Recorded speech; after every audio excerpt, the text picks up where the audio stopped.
Okay. This is my first official YouTube video with news and everything and whatnot.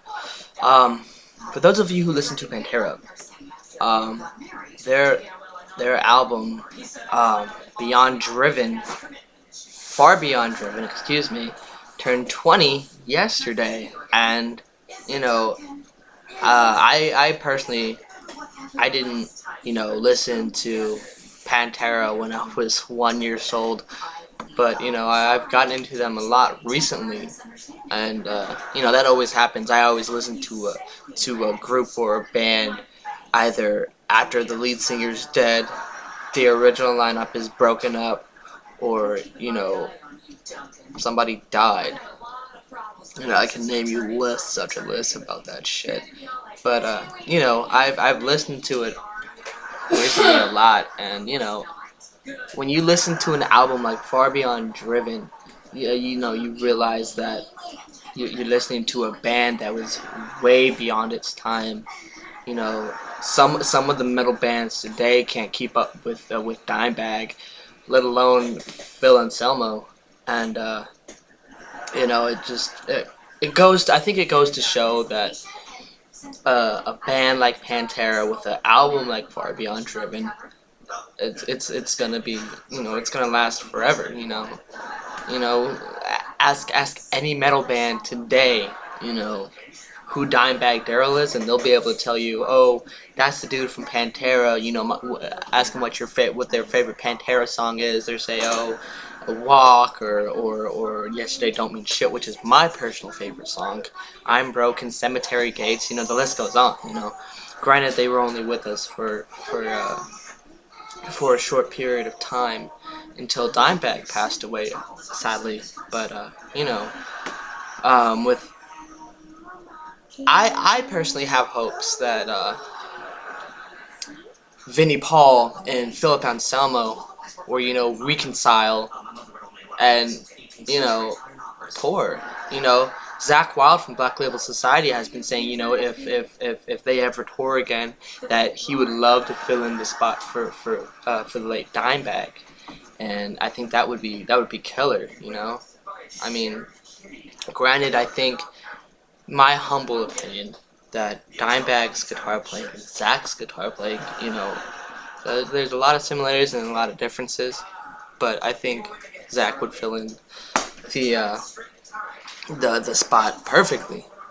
But that's just me. If y'all feel different, feel free to let me know.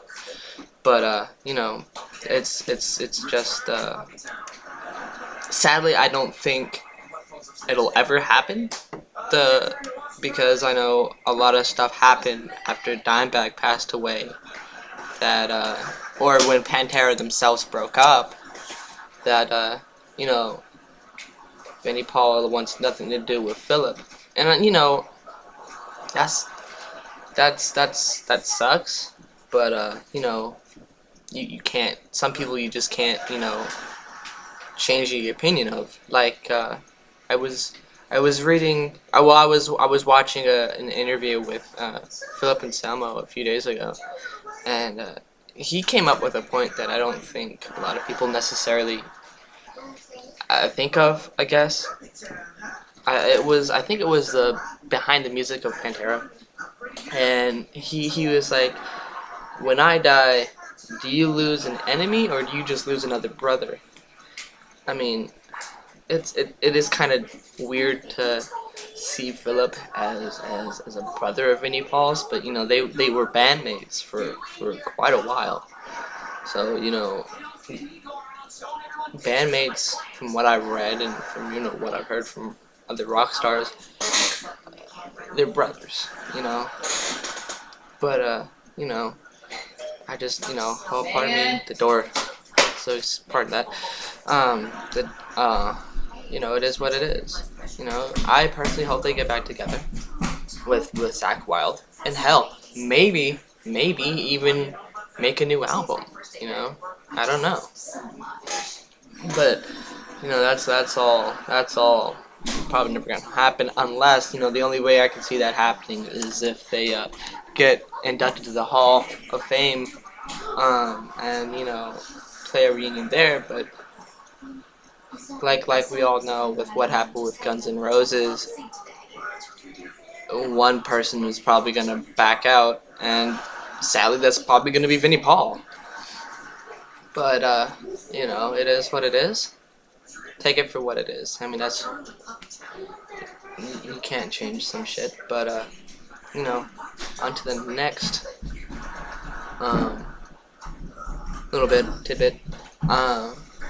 If any of you guys have also been reading around the news, they reopened Kurt Cobain's case for the 20th anniversary of his death, which is I think the 8th of next month, and they found, I didn't necessarily find new evidence supporting that it was or wasn't a suicide. What they found was they found three rolls of unused tape, which was, they found a 3 pictures of it was his stash of heroin, cigar butts, sunglasses, and lotion. But you know, if you ask me personally, I'll always say that he was murdered. That's just my opinion. You know, I mean, I'm not just someone who just says he was murdered because I was a fan of Nirvana. But you know, I've looked up some of the facts, and there is actually a YouTube video that fully believes that he was murdered. And if you watch the documentary Kurt and Courtney, there's actually like a 30-minute tidbit that he's like they fully they have evidence. No, they're all the same. About everything. No, they're all the same. But you know, Okay. that's crazy to me. Like they still see it as a suicide, and I don't think they just see that day as, you know, he was a junkie, and instead of what he, you know, what he really was. And he brought music to millions of teenagers who, not just teenagers either, but adults who were, I mean, angsty. I mean, granted, I think the target audience was more like was teenagers, but that's just me.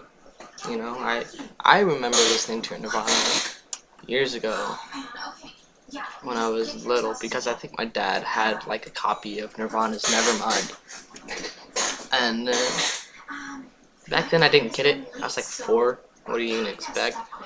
But you know,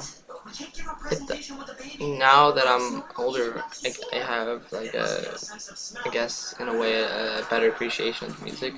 And actually, right now I'm actually kind of working on for school a Nirvana paper, I guess. But you know, I think if they fully reopened the case, because they didn't technically reopen it, they just examined the evidence, you know.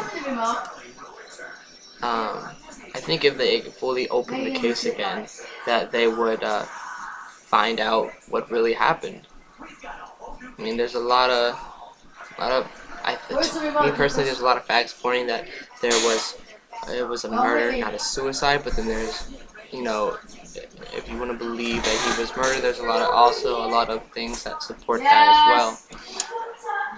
But do not take the rabbit out of its cage. That's it for now. I know this kind of sucked, but I'm kind of new to this. I just, you know, it's whatever. Like I said, I don't really have any high hopes for this video or this channel. It's just something to do. But yeah, I will check you guys later, I guess.